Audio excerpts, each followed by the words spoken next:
다른 직원들도 상황을 눈치채고 하나둘 모여듭니다. 정은혜도 자리에서 일어나 이쪽을 바라봅니다. 그녀의 얼굴에 충격이 가득합니다. 강태준은 차갑게 말합니다. 그 노인이 바로 접니다. 이수진의 다리가 후들거립니다. 그녀는 일주일 전 자신이 어떻게 대했는지 떠올립니다. 통장 개설을 거절했고 은행에서 쫓아내려 했습니다. 박민우는 급히 허리를 90도로 숙입니다. 회장님, 정말 죄송합니다. 그의 목소리가 떨립니다. 주변 직원들도 황급히 고개를 숙입니다. 하지만 강태준은 차가운 표정을 유지합니다. 사과는 필요 없습니다. 강태준의 목소리에 힘이 실립니다. 은행 안이 쥐 죽은 듯 조용합니다. 모든 직원이 숨을 죽이고 있습니다. 고객들도 무슨 일인가 싶어 지켜봅니다.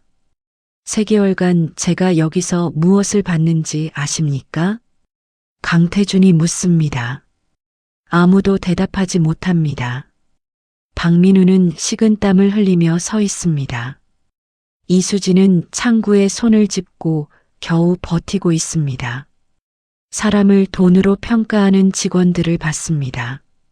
강태준의 말 한마디 한마디가 무겁게 내려앉습니다. 직원들은 고개를 들지 못합니다. 그는 은행 안을 천천히 둘러봅니다. 한 명 한 명을 바라봅니다. 명품을 든 고객에게는 90도로 인사하고 작업복 입은 고객에게는 건성으로 대하더군요. 강태준이 계속 말합니다. 직원들의 얼굴이 창백해집니다. 모두가 자신들의 행동을 떠올립니다. 그의 말이 정확히 사실이기 때문입니다. 강태준은 정은혜를 가리킵니다.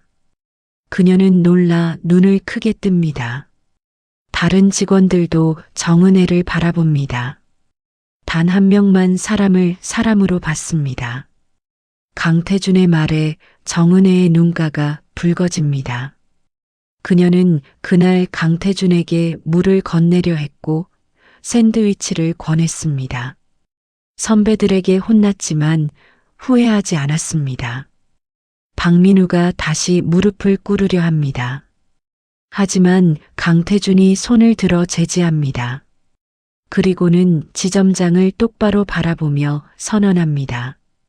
오늘부로 대한그룹과 한별은행의 모든 거래를 중단합니다. 이 말에 박민우의 얼굴이 새하얗게 변합니다. 대한그룹은 한별은행 강남지점의 최대 거래처입니다. 연간 거래액만 수천억 원이 넘습니다. 이 거래가 끊기면 지점의 실적이 폭락합니다. 회장님, 그건 제발 한 번만. 박민우가 애원하듯 말합니다. 하지만 강태준은 돌아보지 않습니다. 그는 가방을 들고 천천히 은행 문을 향해 걸어갑니다. 직원들은 그저 멍하니 서 있을 뿐입니다. 출구 앞에서 강태준이 멈춥니다. 그리고 정은혜를 향해 돌아섭니다. 정은혜와 눈이 마주칩니다. 은행 안의 모든 시선이 두 사람에게 집중됩니다. 강태준이 정은혜를 부릅니다. 정은혜 대리님. 그의 목소리는 부드럽습니다. 정은혜는 떨리는 다리로 천천히 강태준에게 다가갑니다. 주변 직원들이 그녀를 부러운 듯 또 질투하는 듯 바라봅니다. 정은혜가 강태준 앞에 섭니다. 그녀는 긴장한 얼굴로 네, 회장님 하고 대답합니다. 강태준은 그녀를 따뜻한 눈빛으로 바라봅니다. 따라오시겠습니까? 갑작스러운 제안에 정은혜는 눈을 크게 뜹니다. 무슨 뜻인지 이해하지 못합니다.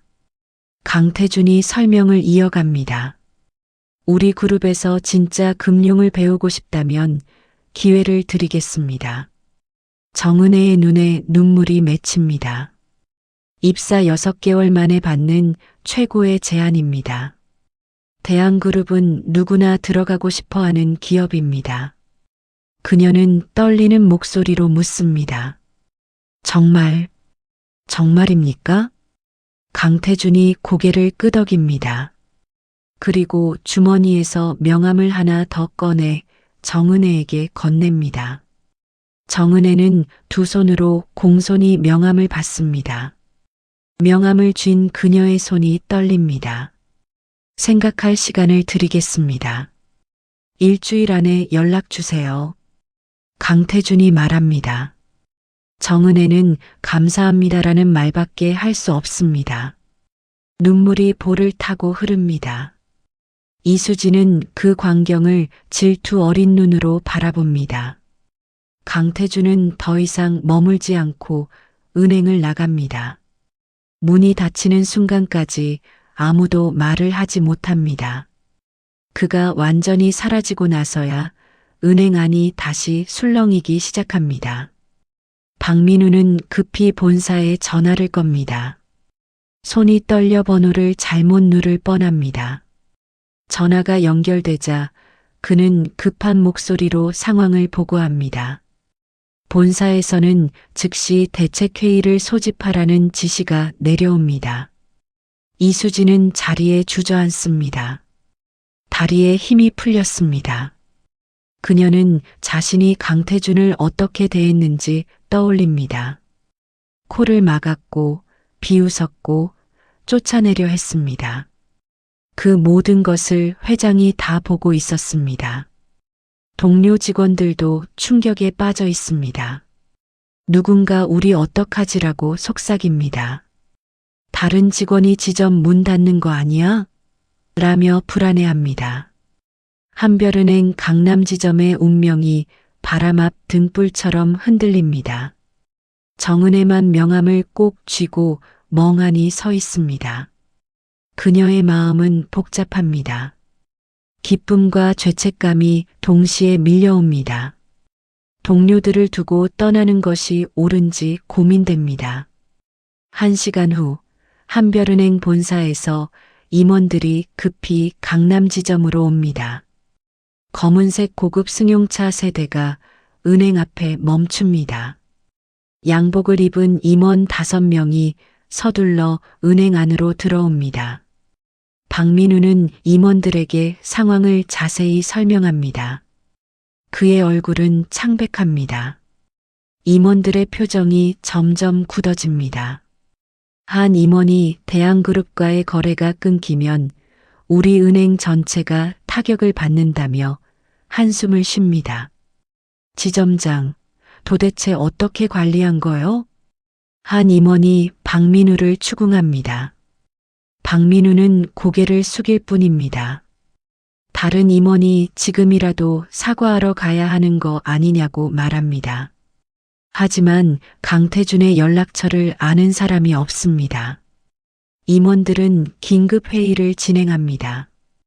박민우와 이수진도 불려갑니다. 회의실 안에서 날카로운 목소리가 새어나옵니다.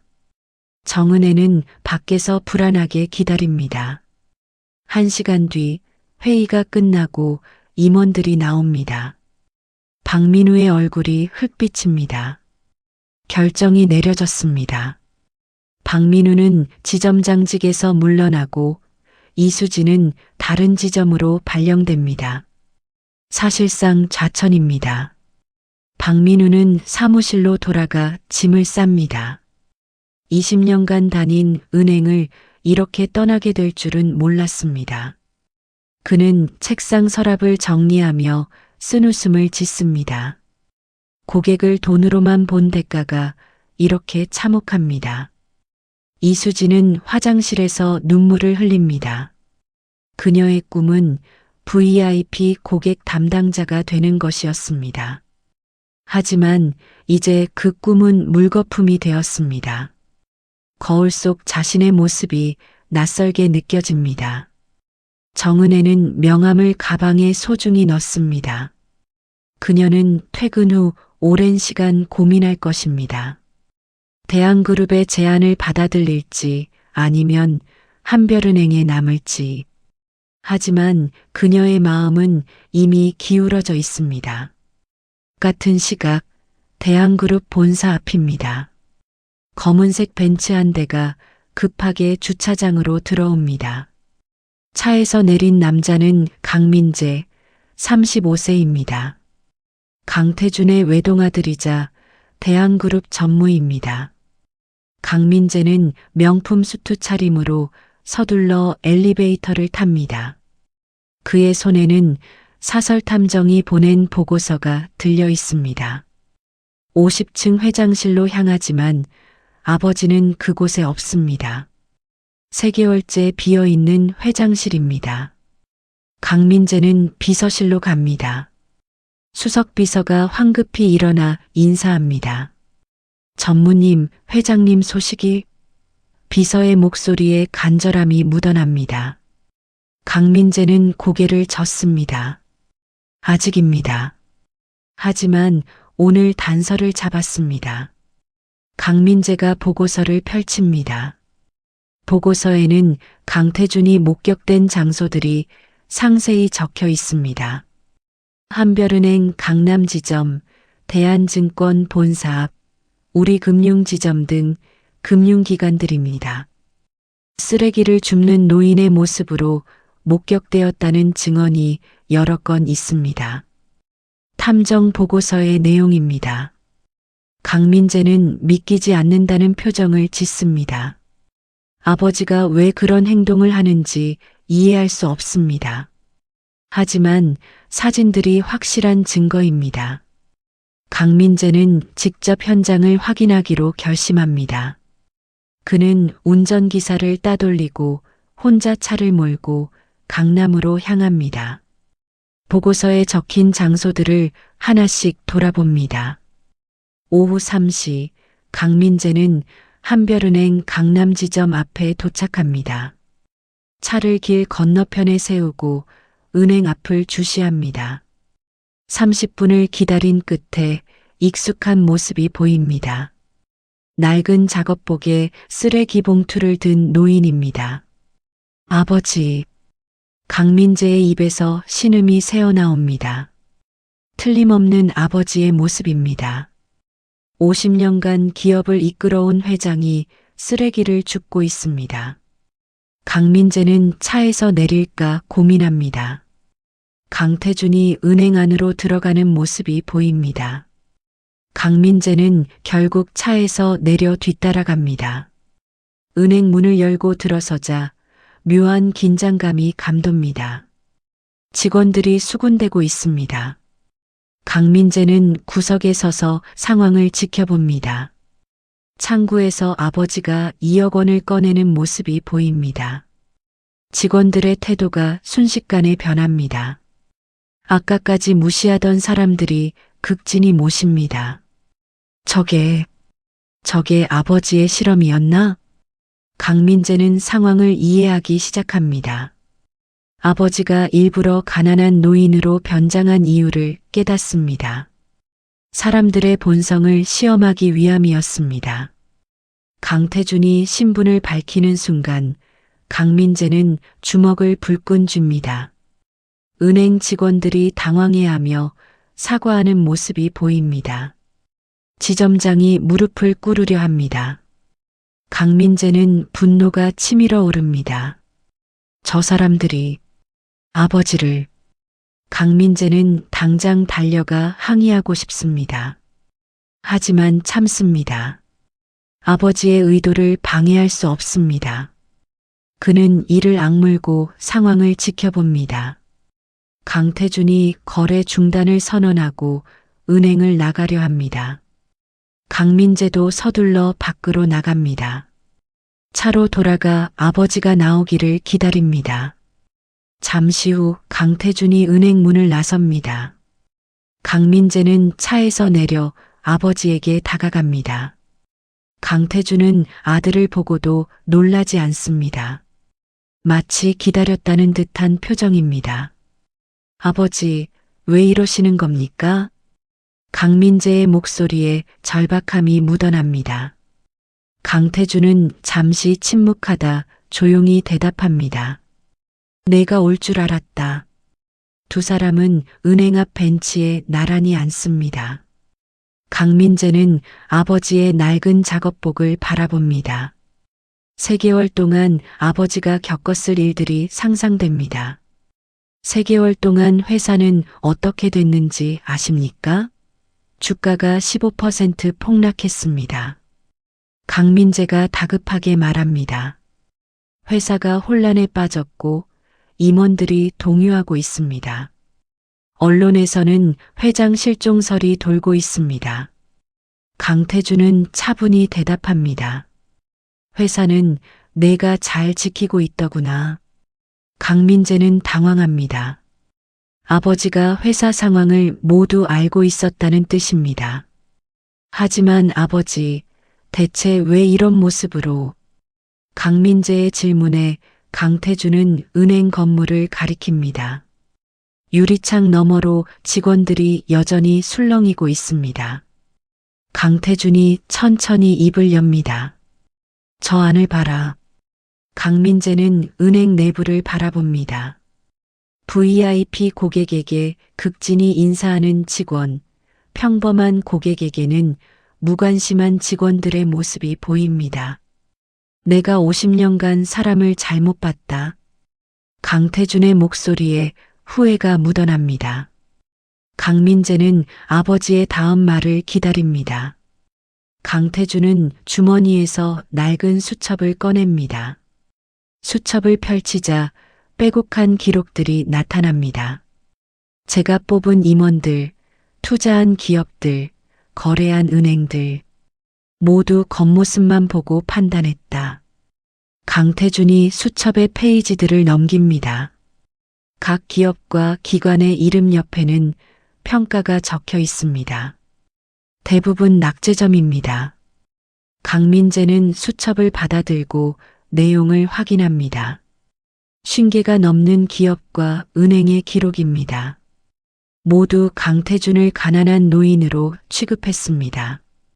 쫓아냈고 무시했고 차별했습니다. 그 중에는 대한그룹 계열사도 포함되어 있습니다.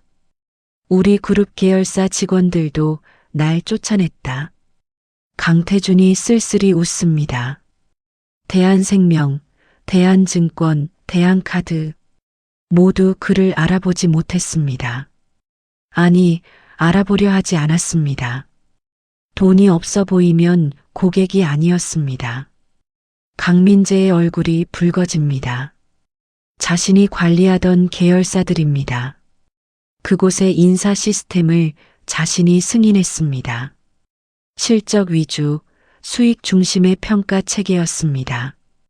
돈과 권력이 없으면 사람도 아니더구나. 강태준의 말이 강민재의 가슴을 찌릅니다. 아버지가 3개월간 겪은 모멸감이 상상됩니다. 67세 노인이 거리에서 쓰레기를 주우며 느꼈을 외로움이 느껴집니다. 그래서 이제 어떻게 하시려고요? 강민재가 묻습니다. 강태준은 아들을 똑바로 바라봅니다. 그의 눈빛에 강한 결의가 서려 있습니다. 바꿔야지. 우리 그룹부터. 강태준의 선언입니다. 강민재는 아버지의 진심을 느낍니다. 이것은 충동적인 결정이 아닙니다. 3개월간의 치밀한 조사와 고민 끝에 내린 결론입니다. 한별은행과의 거래 중단은 시작입니다. 앞으로 모든 계열사의 인사 시스템을 재정비할 겁니다. 강태준이 계획을 설명합니다. 스펙과 실적만 보던 채용 방식을 바꿀 것입니다. 인성과 가치관을 최우선으로 평가하는 시스템을 만들 것입니다. 고객 차별 금지 원칙도 도입합니다. 모든 고객을 동등하게 대하지 않는 직원은 즉시 징계합니다. 강태준의 말이 이어집니다. 강민재는 고개를 끄덕이며 듣습니다. 아버지의 말이 옳다는 것을 인정할 수밖에 없습니다. 오늘부터 복귀하십니까? 강민재가 묻습니다. 하지만 강태준은 고개를 젓습니다. 아직 할 일이 남았다는 표정입니다. 일주일 더 필요하다. 몇 군데 더 확인할 곳이 있다. 강태준의 실험은 아직 끝나지 않았습니다. 그는 완벽한 개혁을 위해 더 많은 데이터가 필요합니다. 강민재는 이해한다는 듯 고개를 끄덕입니다. 그동안 내가 준비해라. 전 임원 소집, 전 계열사 인사 담당자 회의, 그리고 언론 브리핑. 강태준이 지시를 내립니다. 강민재는 휴대폰을 꺼내 메모합니다. 아버지의 말 한마디 한마디를 놓치지 않으려 합니다. 한별은행 말고 또 거래 중단할 곳이 있습니까? 강민재가 묻습니다.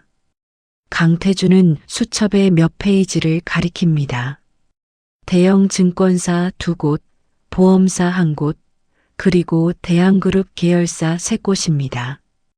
이곳들은 모두 개혁이 필요합니다. 거래 중단이 아니라 경영진 교체입니다. 강태준의 결정은 확고합니다. 강민재는 그 파장이 얼마나 클지 상상합니다. 하지만 필요한 조치라는 것을 압니다. 두 사람은 벤치에서 일어납니다. 강태준은 다시 수레를 끌려 합니다. 강민재가 황급히 말립니다. 아버지, 이제 그만. 차로 모셔다 드리겠습니다. 하지만 강태준은 거절합니다. 아직 일주일 남았다. 방해하지 마라. 그는 강민재의 어깨를 가볍게 두드립니다. 회사는 내가 지켜라. 내가 돌아갈 때까지. 강태준의 말에 강민재는 알겠습니다 하고 대답합니다. 두 사람은 서로를 바라봅니다. 말은 없지만 모든 것이 통합니다. 강태준이 수레를 끌고 천천히 걸어갑니다. 강민재는 그 뒷모습을 오래 바라봅니다. 낡은 작업복을 입은 아버지의 등이 여느 때보다 더 크게 느껴집니다. 강민재는 차로 돌아가 본사로 향합니다. 그의 머릿속은 이미 일주일 후의 계획으로 가득합니다. 임원회의 준비, 언론 대응, 인사 시스템 개편안 작성. 해야 할 일이 산더미입니다. 3개월이 흘렀습니다. 대한그룹 본사 50층 대회의실에는 전 임직원 500명이 모여 있습니다. 오늘은 강태준 회장의 특별 강연이 있는 날입니다. 회장의 복귀 후 첫 공식 석상입니다. 강태준이 단상에 오릅니다. 그는 깔끔한 정장 차림이지만 표정은 여전히 차분합니다. 임직원들은 숨을 죽이고 회장을 바라봅니다. 3개월간의 실종에 대한 소문이 무성했습니다. 여러분, 저는 노숙자가 되어봤습니다. 강태준의 첫마디에 회의실이 술렁입니다. 임직원들은 서로를 쳐다보며 놀라워합니다. 강태준은 프로젝터를 켭니다. 화면에 그가 쓰레기를 줍던 사진들이 나타납니다. 3개월간 저는 가난한 노인으로 살았습니다. 여러분이 일하는 은행과 증권사, 보험사를 찾아갔습니다. 강태준이 자신의 경험을 가감없이 이야기합니다. 어떻게 무시당했는지, 어떻게 차별받았는지 생생하게 전합니다. 임직원들의 표정이 점점 굳어집니다. 우리 계열사 직원들도 저를 쫓아냈습니다. 돈이 없어 보인다는 이유만으로. 강태준의 말에 몇몇 임원이 고개를 떨구습니다. 자신들의 잘못을 인정하는 표정입니다. 화면에는 수첩에 적힌 기록들이 나타납니다. 정은혜도 회의실 뒤편에 앉아 있습니다. 그녀는 한 달 전 대한그룹 금융계열사 인사팀에 특별 채용되었습니다. 지금은 신입 교육을 받고 있습니다. 그녀의 눈에 감동이 어립니다. 제가 깨달은 것은 간단합니다. 사람을 겉모습으로 판단하면 안 된다는 것입니다. 강태준의 목소리에 힘이 실립니다. 그는 임직원들을 한 명 한 명 바라봅니다. 모두가 회장의 시선을 피하지 못합니다. 오늘부터 우리 그룹은 달라집니다. 모든 고객을 동등하게 대하지 않는 직원은 우리 그룹에 필요 없습니다. 강태준의 선언입니다. 회의실이 긴장감에 휩싸입니다. 강민재가 앞으로 나와 새로운 인사 원칙을 발표합니다. 스펙보다 인성, 실적보다 가치관을 우선시하는 시스템입니다. 한편 한별은행 강남지점은 큰 변화를 겪었습니다. 박민우는 사표를 냈고 이수진은 지방 소규모 지점으로 발령받았습니다. 새로운 지점장이 부임했고 직원 교육이 강화되었습니다. 이수진은 지금 전라도의 작은 지점에서 근무합니다. 그녀는 매일 그날을 후회합니다. 명품 핸드백은 더 이상 들지 않습니다. 겸손하게 모든 고객을 대하려 노력합니다. 하지만 기회는 다시 오지 않습니다. 박민우는 은행을 완전히 떠났습니다. 20년 경력의 베테랑이었지만 어디서도 그를 받아주지 않습니다. 한별은행에서의 사건이 금융권에 소문났기 때문입니다. 그는 작은 사업을 시작했습니다. 강태준의 강연이 끝나고 질의응답 시간입니다. 한 직원이 손을 듭니다. 회장님, 그 3개월이 후회되지 않으십니까? 정직한 질문입니다. 강태준은 미소 지으며 대답합니다. 전혀 후회하지 않습니다. 50년 기업 인생에서 가장 값진 시간이었습니다. 그의 대답에 회의실에서 박수가 터져 나옵니다. 강연이 끝나고 강태준은 정은혜를 따로 부릅니다. 정은혜는 긴장한 얼굴로 회장실로 향합니다. 강태준은 그녀에게 차를 권하며 자리에 앉힙니다. 어떻습니까? 우리 그룹이? 강태준이 묻습니다. 정은혜는 정말 좋습니다라고 솔직하게 대답합니다. 여기서는 모든 직원이 서로를 존중합니다. 고객도 차별하지 않습니다. 그 마음 잃지 마세요. 자네가 앞으로 우리 그룹의 문화를 만들어 갈 겁니다. 강태준의 말에 정은혜는 최선을 다하겠습니다라고 다짐합니다. 그녀는 그날 은행 앞에서 물을 건네려 했던 자신의 선택이 옳았음을 확신합니다. 그날 저녁 강태준은 혼자 대한그룹 본사 건물 앞에 섭니다. 50층 빌딩의 불빛들이 하나씩 켜집니다. 그는 3개월 전 쓰레기 봉투를 들고 이 건물을 올려다보던 자신을 떠올립니다. 사람을 보는 눈, 그게 진짜 자산이다. 강태준이 혼잣말을 합니다. 그는 주머니에서 낡은 수첩을 꺼냅니다. 이제 이 수첩은 필요 없습니다.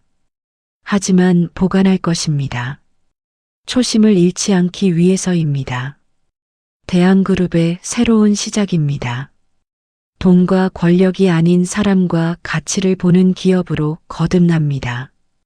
강태준의 3개월 실험은 성공했습니다.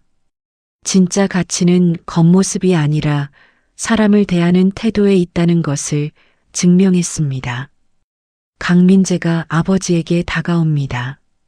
아버지, 들어가시죠. 강태준은 고개를 끄덕이며 아들과 함께 건물 안으로 들어갑니다. 두 사람의 뒷모습이 회전문 너머로 사라집니다. 한별은행과의 거래는 6개월 후 재개되었습니다. 단 완전히 새로운 조건으로 고객 차별 금지 조항이 계약서에 명시되었습니다. 위반 시 즉시 거래 중단입니다. 정은혜는 3년 후 대한금융지주 인사팀장으로 승진합니다. 그녀가 만든 인사 시스템은 업계의 모범이 됩니다.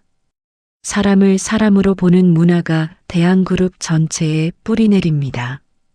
강태준은 70세가 되던 해 회장직을 강민재에게 물려줍니다. 하지만 그는 여전히 가끔 평범한 옷차림으로 거리를 걷습니다. 자신이 만든 기업이 약속을 지키는지 확인하기 위해서입니다. 쓰레기 봉투를 들었던 그 3개월, 그것은 대한그룹의 역사에서 가장 중요한 전환점이 되었습니다. 진짜 가치를 깨닫게 해준 시간이었습니다.